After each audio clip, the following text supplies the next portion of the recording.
Alors salut à tous.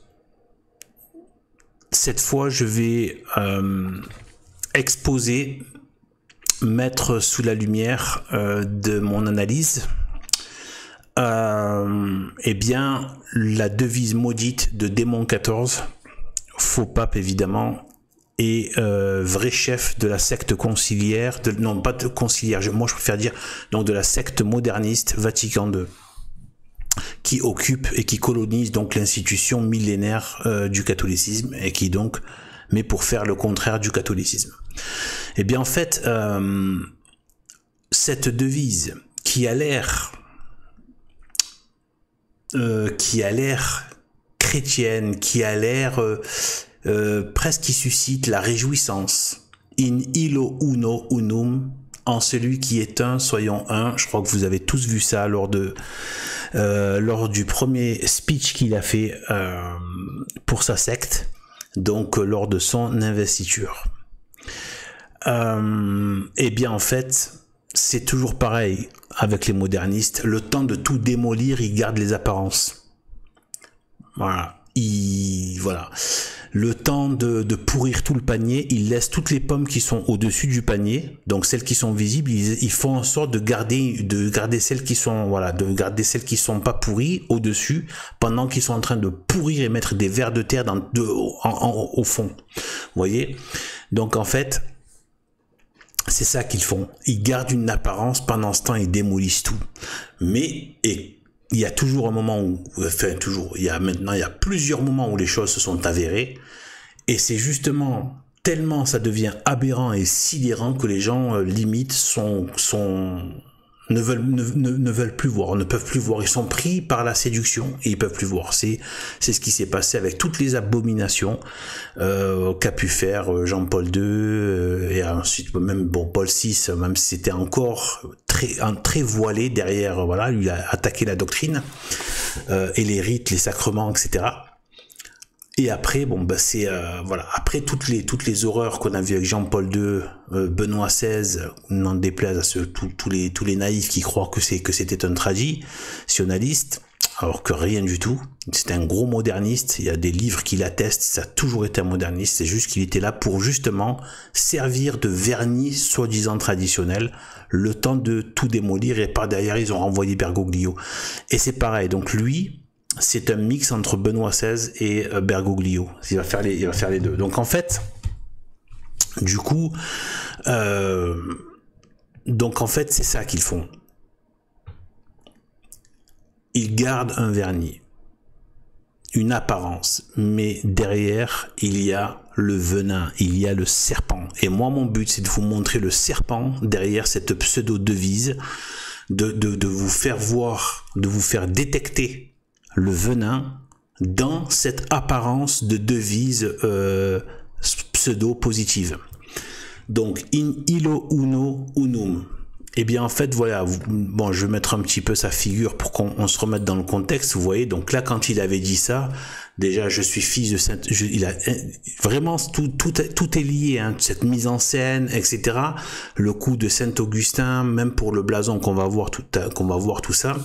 Le blason, non, je vais pas rentrer sur la question de Saint-Augustin. Voilà, avec le cœur et tout ça. Là, je vais parler de certains aspects du blason, mais pas de ça. Mais par rapport à Saint-Augustin, donc il s'est présenté comme étant un fils de Saint-Augustin. Mais quelle infection, ces modernistes, ils ont honte de rien. Donc en fait, moi je l'ai appelé donc dans une vidéo c'est un fils de perdition. C'est pas un fils de Saint-Augustin, c'est un fils de perdition. Et bon, vous connaissez, ceux qui connaissent la Sainte Écriture, Saint Paul, donc ils savent à quoi je fais référence. C'est un fils de perdition, et après voilà, il s'est présenté, voilà, comme étant, voilà, avec le côté donc en celui qui est un, soyons un. Et ça, et tout le monde s'est senti comme réjoui, etc. En fait, non. Je vais vous montrer le venin qu'il y a derrière. Eh bien, voilà. Donc là, c'est le moment de la fascination, avec une sorte de sidération aussi. Et voilà, avec en plus toute la batterie médiatique, etc. et tout. D'ailleurs, je précise, pour ceux qui, je pense que certains l'ont vu, mais il a été soutenu donc on me l'a dit en commentaire par le Bnei Brit, donc la franc-maçonnerie, la grosse franc-maçonnerie juive, enfin juive talmudiste, et mais aussi BHL le soutient, Macron était content. Donc quand vous avez des profils comme le Bnei Brit, BHL, Macron, etc., voire les gauchistes qui sont là en train de valider, n'oubliez jamais cette phrase. Si vous étiez du monde, le monde aimerait ce qui est à lui. Mais comme vous n'êtes pas du monde et que je vous ai tiré du milieu du monde, alors, à cause de cela, le monde vous hait. Ensuite, il nous demande de nous réjouir si on est haï à cause de son nom. C'est-à-dire, si nous, on porte par notre chrétienté, le baptême, et puis la vie de religion catholique, on porte le nom du Christ, eh bien, en fait, quand je dis on porte le nom, c'est voilà, c'est simplement en tant que chrétien qui témoignons de fait du Christ, eh bien en fait on est persécuté à cause de son nom. Et on voit que toutes les forces des ténèbres, notamment regardez les protestants, les évangéliques, etc., ne sont pas attaqués par les gauchistes, par la maçonnerie, etc., etc. Pourquoi? Parce que ils sont du monde, ils appartiennent à l'esprit du monde, c'est pas l'esprit de Dieu. Et donc là, vous avez les gens du monde. Pourquoi est-ce qu'ils l'aiment bien? Eh bien, Jésus nous donne la réponse. Parce qu'ils reconnaissent ce qui est à eux. Il est du monde. Il est de l'esprit de Satan, de l'esprit du monde. D'accord? Donc, en fait, là, voilà. Eh bien, en fait, on va rentrer maintenant dans la devise maudite qu'il a utilisée. Et vous allez voir, je vais décrypter les choses, vous allez voir comme petit à petit, tout ça va vous apparaître. Mon but, c'est de dissiper, simplement en faisant la lumière. Forcément, quand tu amènes de la lumière quelque part, voilà quoi. Je dis la lumière tranquillement, hein. Je veux dire, voilà, j'essaie comme quand on dit faire la lumière sur une affaire, quoi. Voilà, c'est dans le sens, j'essaie d'apporter de l'éclairage, et forcément, quand on apporte un éclairage, ben, la lumière, les ténèbres se dissipent. Et on voit, et on arrive à discerner ce qui était masqué dans les ténèbres. Et eux, en fait, la façade qu'ils gardent, ce n'est qu'une moyen, en fait, c'est comme une espèce de bâche qu'ils mettent sur la réalité. Voilà, une réalité maudite et très très perfide. Et d'ailleurs, le mot perfide qui veut dire, en gros, c'est fidé, c'est la foi, c'est la croyance, c'est ceux qui n'ont pas la foi, c'est les non-croyants, ceux qui n'ont pas la foi, ceux qui ne veulent pas avoir la foi, ceux qui n'adhèrent pas à la foi. Et donc aujourd'hui, les modernistes sont des perfides, puisqu'ils attaquent la foi catholique, ils ne veulent pas de la vraie foi catholique traditionnelle. Et donc, ce sont des perfides, ce sont des non-croyants. En fait, ce sont des perfides. Voilà. Donc, ils ont rejoint les pharisiens, tout simplement. Et donc, mais d'une autre manière. D'une manière, justement, beaucoup plus perfide, dans un sens un peu plus péjoratif, quand même. Donc, du coup. Eh bien, en fait, voilà. Donc là, j'ai préparé, voilà, un petit document pour pouvoir avoir un support là. Donc là, on a le blason à gauche.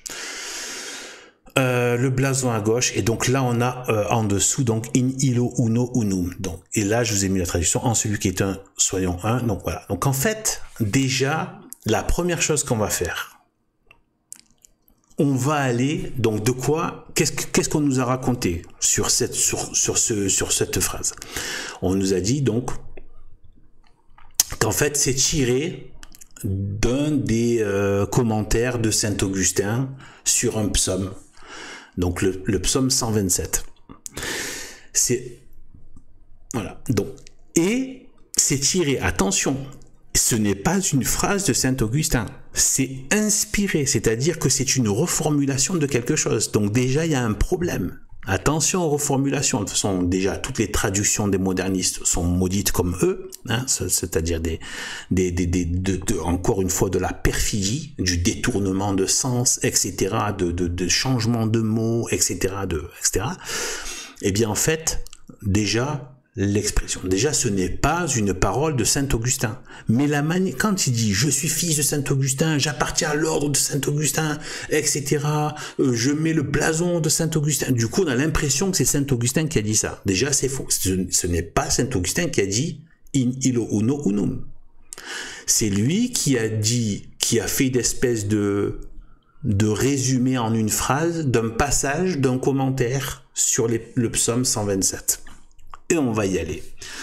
Eh bien, en fait, moi, c'est une des choses que je fais. Je vais au texte directement. Et on va voir que ce n'est pas du tout le même esprit. Absolument pas, vous allez voir. Donc là, on retourne sur... on retourne sur donc, ce perfide. Hein, voilà, sur ce perfide. Et on va voir donc du coup directement dans le texte. Alors,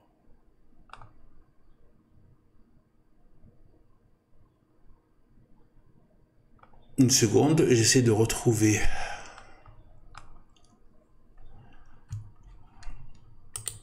Voilà. Une seconde. Voilà, c'est ici. Alors, je ne vais pas reprendre tout le contexte. Hein. Là, le but, c'est pas de rentrer dans l'étude ou dans l'approfondissement de ce psaume avec saint Augustin, etc. Non, là, c'est juste de reprendre le passage clé duquel il s'est soi-disant inspiré. Donc, on a ça ici.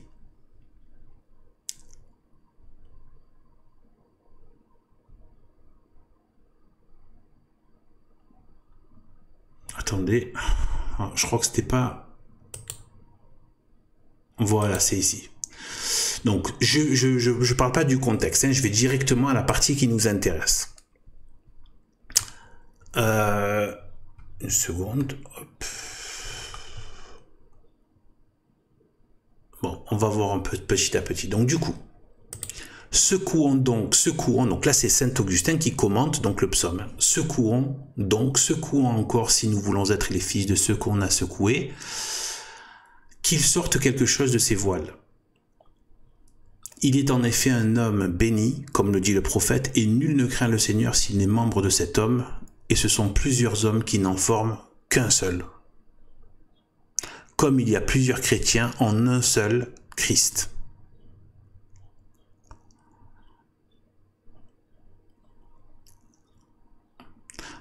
Or, les chrétiens avec leur chef qui est monté aux cieux ne forment qu'un seul Christ.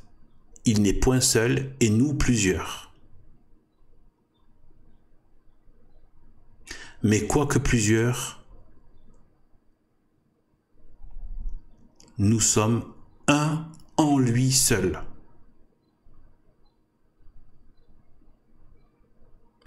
Jésus-Christ, donc, n'est qu'un seul homme comprenant la tête et les membres. Qu'est-ce que son corps, son Église, d'après cette parole de l'apôtre? Nous sommes les membres de son corps.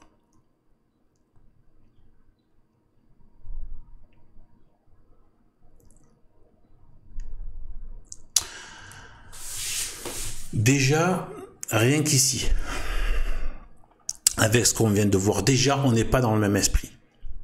Alors, sachant que, il me semble qu'il y avait un autre passage encore où il reprend ce côté-là. Il y a deux passages où il parle de cette unité dans ses commentaires du psaume. Je vais essayer de retrouver. Donc voilà, ici. Encore ici. Quand je nomme plusieurs chrétiens, je n'entends qu'un seul homme en Jésus-Christ. Vous êtes donc plusieurs et vous n'êtes qu'un seul. Voilà. Comment sommes-nous plusieurs et néanmoins un seul? Parce que nous sommes unis à celui dont nous sommes les membres et que notre tête est dans le ciel afin que ses membres suivent. C'est magnifique, hein? Là, c'est l'ascension, la tête est dans le ciel, que ses membres suivent dans le ciel, c'est magnifique. Donc, bon, c'est saint Augustin, voilà. Et on sent à chaque fois la présence du Saint-Esprit. Eh bien, en fait, là, regardez. Déjà, ce perfide, donc démon 14, ne parle pas du Christ. Il ne dit pas in Christo, il ne dit pas dans le Christ. Alors que il insiste bien. Il insiste bien ici, quand il dit « Quand je nomme plusieurs chrétiens, je n'entends qu'un seul homme en Jésus-Christ. » Déjà, le Christ. Vous êtes donc plusieurs et vous n'êtes qu'un seul. Comment sommes-nous plusieurs et néanmoins un seul? Parce que nous sommes unis à celui dont nous sommes les membres. Donc il y a cette idée de membre. Vous savez, la parabole de Jésus-Christ avec le cep et le sarment. Et les sarments. Vous voyez, être greffé à la vigne, au tronc, à l'arbre du Seigneur, et que notre tête est dans le ciel. Donc ça c'est ce passage. Mais il y avait aussi tout à l'heure le passage que j'avais lu un peu plus haut. On va y revenir. Donc on voit que, d'ailleurs on va y aller tout de suite. Et en fait on voit que il était question de chrétiens. Voilà, je reviens au passage un peu plus haut. Voilà. Bienheureux ceux qui craignent le Seigneur, qui marchent dans ses voies. Il parle tout d'abord à plusieurs, mais parce qu'ils ne sont qu'un en Jésus-Christ. Donc là encore, il le redit, un en Jésus-Christ. Il continue au singulier. Hein, pardon, je saute un peu pour en arriver. Voilà. Quand je nomme plusieurs chrétiens. Donc là, vous avez vu que dans in illo uno unum, dans son en celui qui est un, soyons un, il n'y a pas la question chrétienne, il n'y a pas la question de Christ et encore moins de catholique. Vous noterez que les modernistes détestent employer le mot de catholique. Ah, c'est clivant. Et eux, comme sont des gauchistes, il n'y a pas de clivage. Donc, le mot catholique, ils sont mal à l'aise avec le fait d'affirmer la catholicité. Parce qu'ils ne sont pas catholiques. Quand je nomme plusieurs chrétiens, je n'entends qu'un seul homme en Jésus-Christ. Écoutez bien.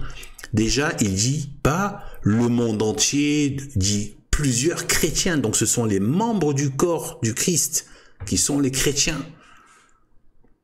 Je n'entends qu'un seul homme en Jésus-Christ, pas en celui qui est un ou dans le Dieu un, etc., etc. Non, en Jésus-Christ. Là, il y a absence totale dans cette devise maudite. Il y a absence totale de... voilà. Il y a absence totale de question de Christ. Là, vous avez in illo uno, voilà. Unum. Il y a ni chrétien et ni Christ. Déjà, ça change la teneur. On n'est pas dans le même esprit. On sent pas l'esprit chrétien dans cette devise maudite de la secte moderniste. Eh bien, en fait, et qui n'est même pas une phrase de Saint-Augustin, c'est nulle part dans, je suis allé vérifier, il n'y a pas cette phrase. Hein, c'est juste une reformulation complètement tronquée et version moderniste pour faire dire à Saint-Augustin ce qu'il n'a pas dit. C'est exactement, voilà, c'est toujours un peu des processus très courants chez ces perfides, ces non-catholiques, ces ennemis de la foi catholique qui se déguisent en catholiques parce que dans leur perfidie infâme, ils sont comme des démons en fait. D'accord, comme il est dit dans l'écriture, qui peuvent se montrer en anges de lumière, alors qu'en fait ce sont des ténèbres, ce sont des ténébreux, des fils de ténèbres. Eh bien, et Dieu nous a donné les moyens de les détecter. Je vous renvoie aux évangiles. Voilà. C'est à leurs œuvres que vous les reconnaîtrez. Et donc, et en général, les paroles suivent les œuvres aussi. Donc là, on a ça. On revient au texte. Donc là. Ensuite, vous êtes donc plusieurs et vous n'êtes qu'un seul. Comment? Donc là, il explique comment sommes-nous plusieurs et néanmoins un seul. Parce que nous sommes unis. Et il n'y a pas cette idée d'être unis à Dieu dans le propos maudit de Démon 14. Parce que nous sommes unis à celui dont nous sommes les membres. Donc il y a vraiment cette notion que nous sommes bien des êtres particuliers, parce que Dieu nous a créés en tant que des êtres identifiables, avec un nom, etc. Donc voilà. Enfin, on espère que le nom soit écrit dans le livre de vie, le livre de l'agneau. Et donc... parce que nous sommes unis à celui dont nous sommes les membres et que notre tête, là encore, c'est notre tête est dans le ciel afin que ses membres suivent. Vous voyez un peu l'idée? C'est l'idée de l'union des membres au corps. On fait un seul. Il n'y a pas cette idée que lui, il a mis en avant et qui est perfide. En celui qui est un, soyons un. Alors c'est vrai que tout à l'heure, il dit à un moment donné... alors, je vais essayer de retrouver.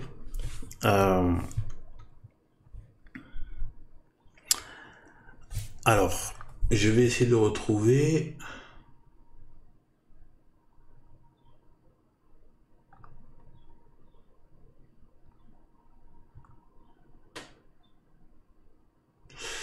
Voilà, il n'est point seul, mais quoique plusieurs, nous sommes un en lui seul.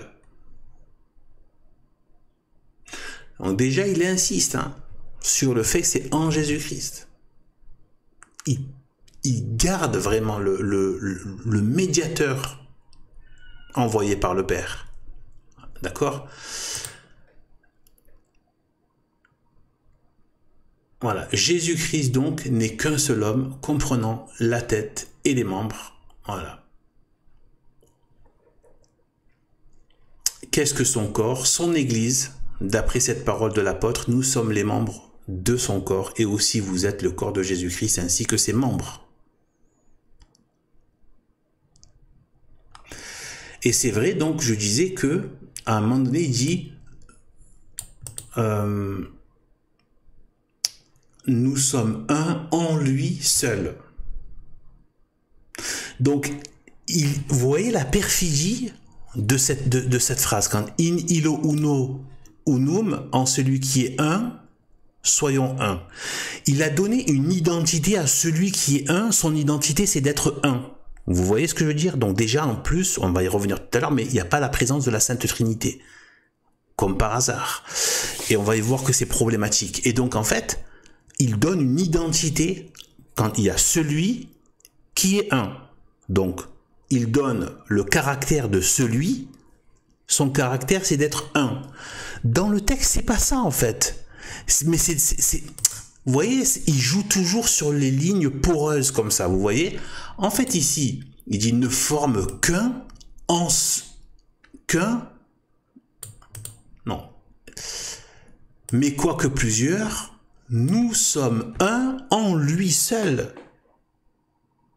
Mais c'est pas en Jésus est un et on est un dans Jésus. Non. On est un en lui seul. C'est pas pareil, c'est pas le même esprit. Vous voyez, même là, j'ai du mal alors j'ai des capacités à retranscrire ces choses, et j'ai du mal à l'expliquer. Tellement c'est perfide. Regardez, mais quoique plusieurs, on va y arriver tranquillement, mais quoique plusieurs, nous sommes un en lui seul. Donc, uniquement en lui. Il y a qu'en, voilà, en fait c'est ça, c'est-à-dire il y a qu'en lui que nous sommes un. Et juste avant, il dit bien que, il parle bien que c'est une question d'union des membres au corps, et que du coup, comme les membres d'un corps humain font partie, il n'y a qu'un seul corps. Mais on va pas dire un bras, mon bras dans mon corps. Comme si c'était deux choses différentes. Non, c'est greffé, c'est-à-dire c'est uni à mon corps. C'est pas mon bras est dans mon corps. Alors que dans cette devise maudite, regardez ce qui est dit. Regardez la perfidie. En celui qui est un, soyons un. Ça veut dire dans celui qui est un, donc son identité c'est un, déjà. Dans celui qui est un,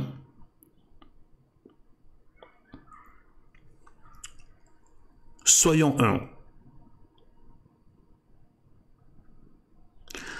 ça veut dire qu'il y a un, regardez bien, de toute façon, là c'est sous les yeux, hein, non, là il y a un et un. Il y a le un de Dieu et nous qui sommes un. Donc en fait, c'est comme si nous formons un seul dans le un. Donc limite, il y a quelque chose de pervers, dans le sens, il y a un dans un 1. Ce qui fait que nous sommes une unité particulière dans l'unité de Dieu, au sein de l'unité de Dieu. C'est pas le même esprit. Vous voyez à quel point il parle de membres, d'union, etc., de corps, de tête, de membres. Il n'y a pas du tout cette idée. Là, il y a en celui qui est un, soyons un. Ce n'est pas pareil. Et Saint Augustin ne donne pas cet adjectif à Jésus, Christ.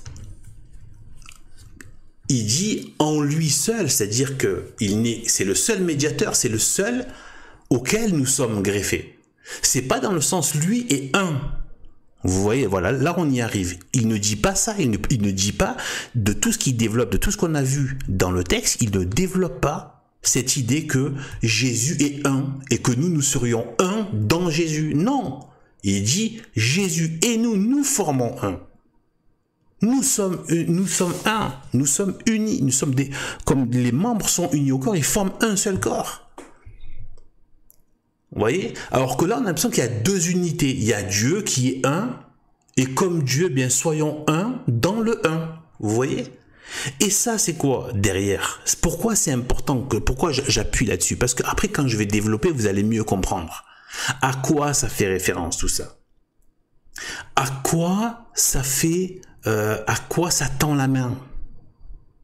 Aux abominations, à quoi ça tend la main? Vous allez voir. Donc, vous voyez déjà? Il n'y a pas cette identité de... Là, Saint Augustin ne parle pas de la Sainte Trinité dans le sens de le Père et le Saint-Esprit. Il parle de vraiment la deuxième personne de la Sainte Trinité, le Verbe qui est le médiateur entre le Père et nous. Voilà. Et donc, fait homme. Et qu'en fait, on forme que... Il le dit en plus, nous formons qu'un seul homme. Cet homme. Il est en effet un homme béni, comme le dit le prophète, et nul ne craint le Seigneur s'il est membre de cet homme. Donc il y a une question de il est homme. Là, il n'y a plus la question d'homme, de Christ, de chrétien, de membre, il n'y a rien. Il y a plus qu'une espèce de vague phrase théorique. En celui qui est un, soyons un. Voilà, donc là, je pense que vous avez assez de quoi.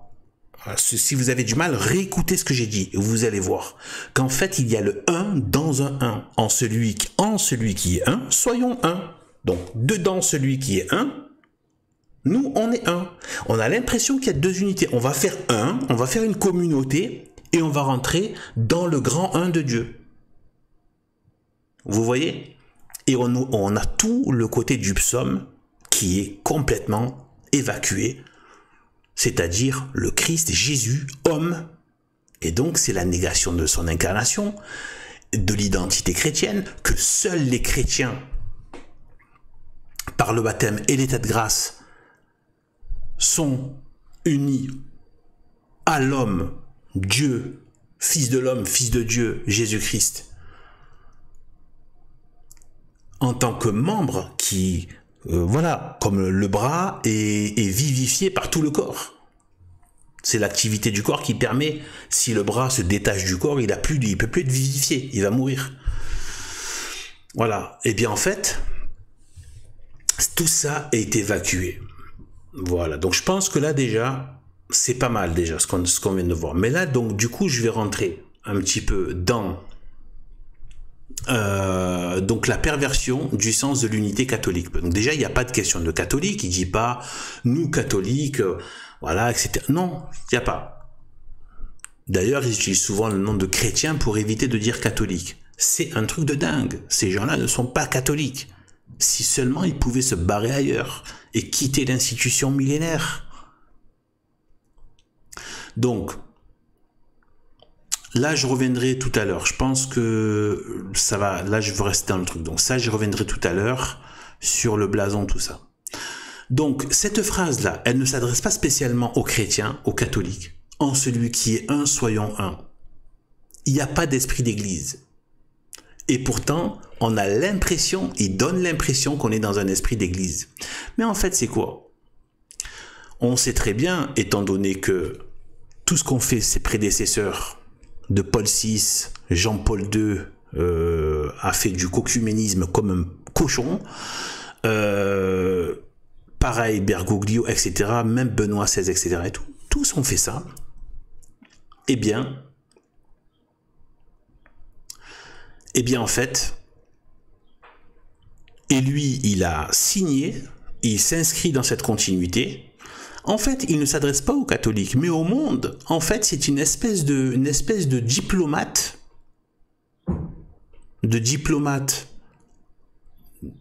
chef en diplomatie, du mondialisme, dans le domaine de la religion, qui est un domaine primordial du mondialisme, contrairement à ce que les gens voudraient croire, voilà, etc. Non, c'est pas juste une question de nation, etc. Bien sûr qu'il y a une question de nation, mais il y a une question surtout d'abord, une guerre spirituelle, de religion. Voilà. Noachisme. Eh bien, c'est le noachisme, c'est-à-dire cette fausse religion de l'antéchrist, qui est en train d'être cette fausse religion d'abord mondiale. Moi, c'est ma théorie. D'abord, je me suis basé sur le travail, donc sur ce qu'a pu révéler donc Pierre Hilard sur le noachisme. Et donc cette espèce de religion mondiale, etc., syncrétique, hein, qui fait une sorte de synthèse avec voilà, avec un peu tout. Et du coup, voilà. Et en fait, moi, ma théorie, c'est que ce noachisme-là n'est pas la finalité, puisque il est dit, Saint Paul dit que il interdira tout culte rendu à autre que lui, en fait. Donc, ce noachisme ne peut pas être la finalité ultime. C'est que ce noachisme va servir, d'abord il faut uniformiser, parce que tu peux beaucoup plus facilement manipuler quelque chose d'uniformisé, même si c'est mélangé, hein. C'est comme si tu mélanges tout, ça fait une bouillie, mais tu peux beaucoup plus le manipuler que si tu as des éléments différents. Voilà. Et bien en fait, il suffira de créer quelques chocs, quelques traumatismes, de guerre, de pandémie, de pseudo-trucs climatiques, etc. Et en fait, et puis certains, voilà, et puis toutes les séductions du démon, et en fait, ce noachisme sera petit à petit tourné pour être, imaginons qu'ensuite, plus tard, après, il y a carrément une réformation, ils vont réformer ce noachisme et déclarer que, qu'en fait, c'est le Messie. Voilà, en fait, c'est le grand monarque. Ceux qui sont perdus là j'ai déjà fait des vidéos là-dessus pour dire qu'attention, le grand monarque en fait c'est une préfiguration de l'antéchrist. En fait c'est l'antéchrist, c'est une des figures que se donne l'antéchrist pour se faire espérer, d'accord, sous un masque de grand monarque. Et donc du coup, comme il est censé être roi, voilà, les talmudistes y verront le Mashiach, des chrétiens pourront y voir le grand monarque, etc. Et les hindous, le Kalki, les musulmans, le Mahdi. Et donc en fait, ça peut faire une espèce de... Il suffira de faire, et hop, une bascule, et pour dire, c'est lui. Il sera adoré. Les autres verront le grand monarque, etc., etc. Les autres, le Mahdi, les autres, le Mashiach, etc. Donc tout ça, je pense que ça ne peut pas être la finalité. Vu les Écritures même, c'est pas le but, c'est pas juste une espèce. Non, c'est que d'abord, là nous on voit que ce syncrétisme qui est à l'œuvre, qui est en train d'être mis en œuvre là, eh bien là on est en cours de processus.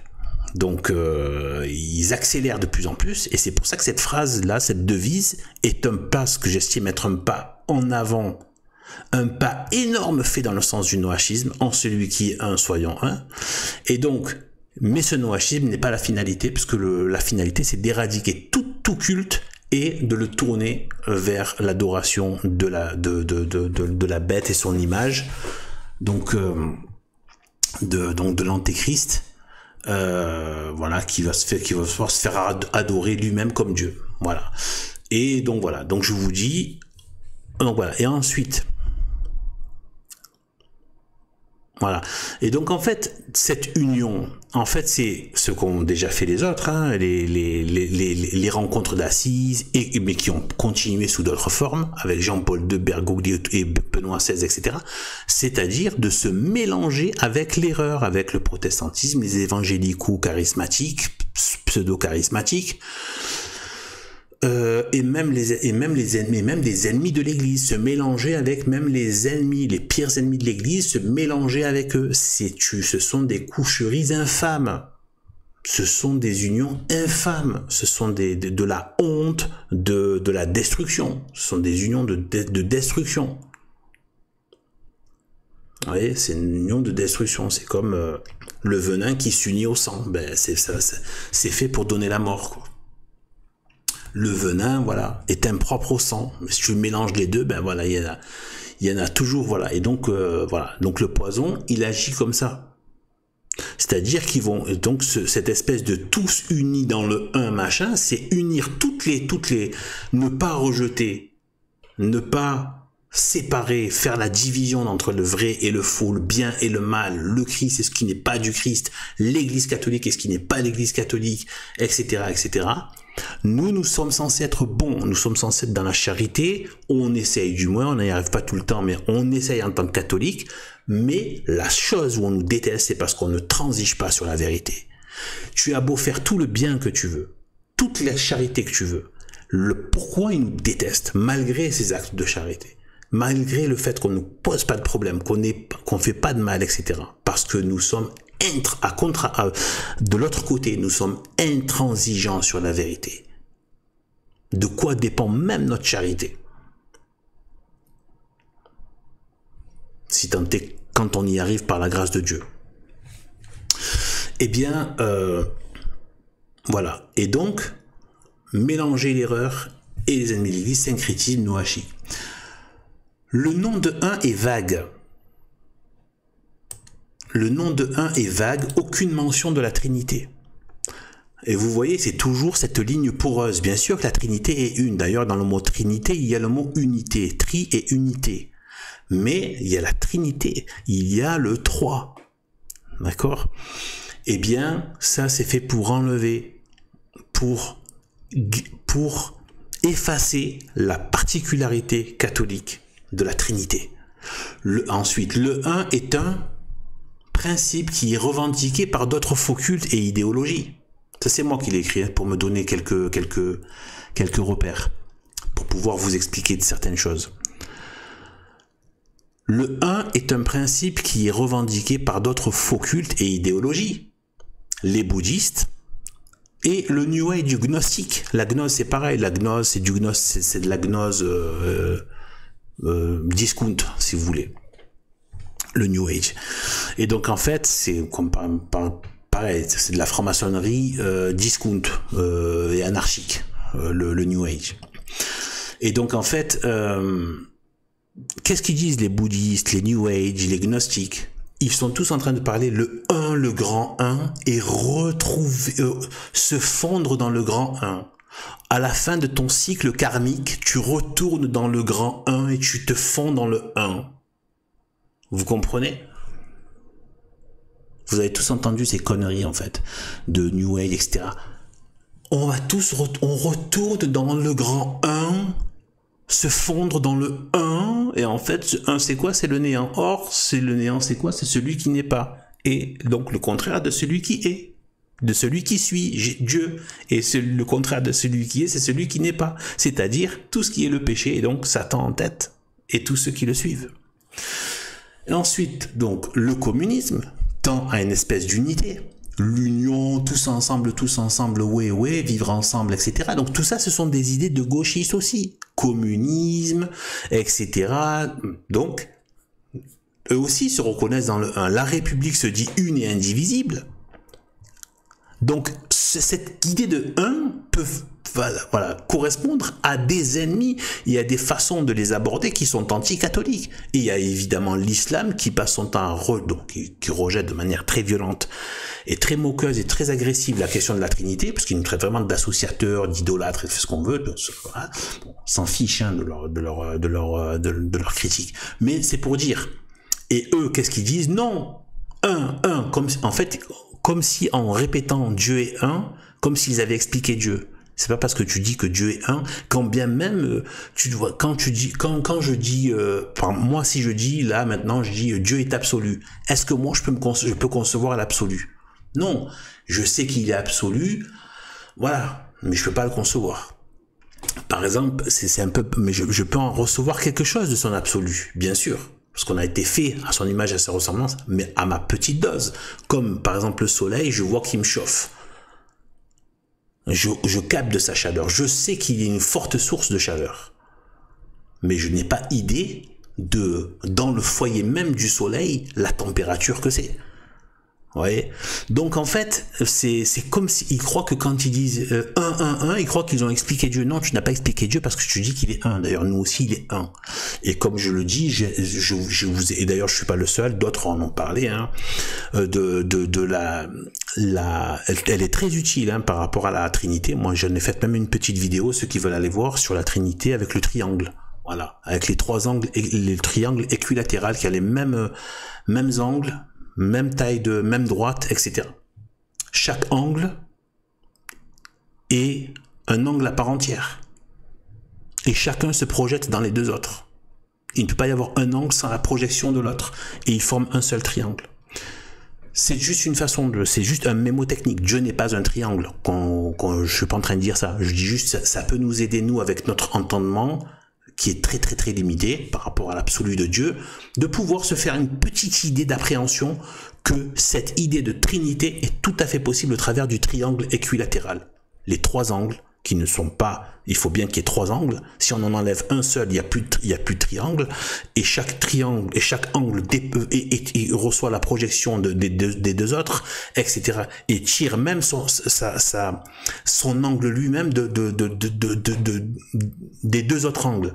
Donc ils se communiquent l'un l'autre, et de cette communication ils font un seul angle. Donc voilà, mais ça peut juste aider. Donc en fait, donc nous avons l'unité, mais avec le trine. Sinon même, pourquoi parlons-nous de verbe de Dieu, de fils de Dieu?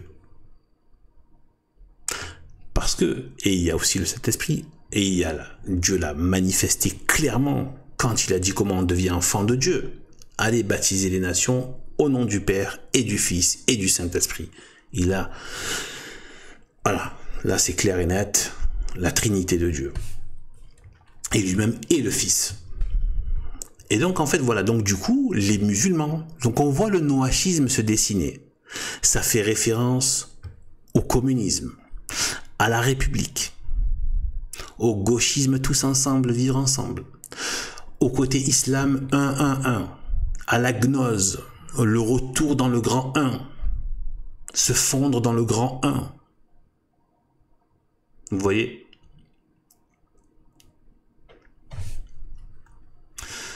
Voilà. Donc là, ensuite concernant la perfidie, ça je crois que j'en ai déjà parlé tout à l'heure, donc la perfidie sémantique sur l'union. Voilà, ça c'est quand je disais tout à l'heure, il y a deux fois le 1. C'est l'idée presque que la communauté, donc dont il ne donne pas le nom, parce qu'il ne veut pas donner le nom, il ne dit pas la communauté des chrétiens, non, il reste vague, en celui qui est un, soyons. Et en plus c'est sa phrase à lui, c'est pas de Saint-Augustin. Et c'est même anti-Saint-Augustin par rapport à ce que Saint-Augustin a dit par rapport à ce psaume. Avec tout ce que je vous expliquais sur l'union avec le Christ. Et il le répète à plusieurs fois, des chrétiens avec le Christ homme. Et à aucun moment il dit qu'il qualifie Jésus de un. Dans le texte, il est dit en Jésus seul. C'est pas pareil. C'est pas pareil. C'est-à-dire, c'est seulement par Jésus, c'est seulement dans Jésus qu'on est greffé. Donc les membres sont greffés au corps. Seulement dans Jésus. Et comme Jésus est uni à la Sainte Trinité, on a la vie de Dieu dans son ensemble, mais à notre mesure, etc. Et chacun selon sa qualité, voilà, et sa quantité. Voilà. C'est-à-dire certains vont recevoir plus de Dieu que d'autres. Mais ça c'est normal, c'est voilà. D'ailleurs il y a une hiérarchie angélique aussi, donc voilà, c'est comme ça. Ça dépend du degré de charité, etc. de Dieu. Surtout de la charité. Et tout ce que ça implique, hein, évidemment, la vérité, la conformité, comment dire, le renoncer à soi-même, etc. On va pas tous atteindre le même niveau de renoncement à soi-même. Mais donc du coup voilà. Et donc forcément ceux qui ont eu plus de Dieu dans leur vie, forcément dans le ciel ils seront, voilà, s'ils ont plus correspondu s'ils ont été plus à l'image du Christ sur cette terre, forcément ils seront beaucoup plus, ils auront beaucoup plus de, voilà. Mais la plus petite vision de Dieu est ineffable et d'un bien indicible. Voilà. Et bien voilà. Donc voilà ce que vous voyez donc du coup la perfidie maintenant et ce qui se trame derrière, ce à quoi il est en train de tendre la main. In illo uno unum. Vous voyez maintenant? Voilà la perfidie. Ensuite, un petit mot sur non, je vais pas dire de petits mots sur le blason. Je ferai une autre vidéo pour ça, sinon ça va trop alourdir celle-là. Et voilà, donc là maintenant vous savez, je pense avoir apporté des choses importantes pour ne pas vous laisser blairer, berner par ces faux semblants, par cette fausse unité qui est l'unité avec le démon, avec l'erreur, avec ce qui n'est pas de Dieu, avec ce qui n'est pas catholique. Voilà. Et ils veulent le faire au nom du catholicisme, d'ailleurs sans trop le prononcer, parce qu'ils savent que forcément le nom de catholique porte en lui la séparation avec le monde. Voilà. Donc, sur ce, que Dieu nous bénisse, gloire et honneur à la très sainte Vierge Marie, à l'enfant Jésus et à la Sainte Face. Pour faire référence un peu à Sainte Thérèse de l'Enfant Jésus. Allez, sur ce, à plus.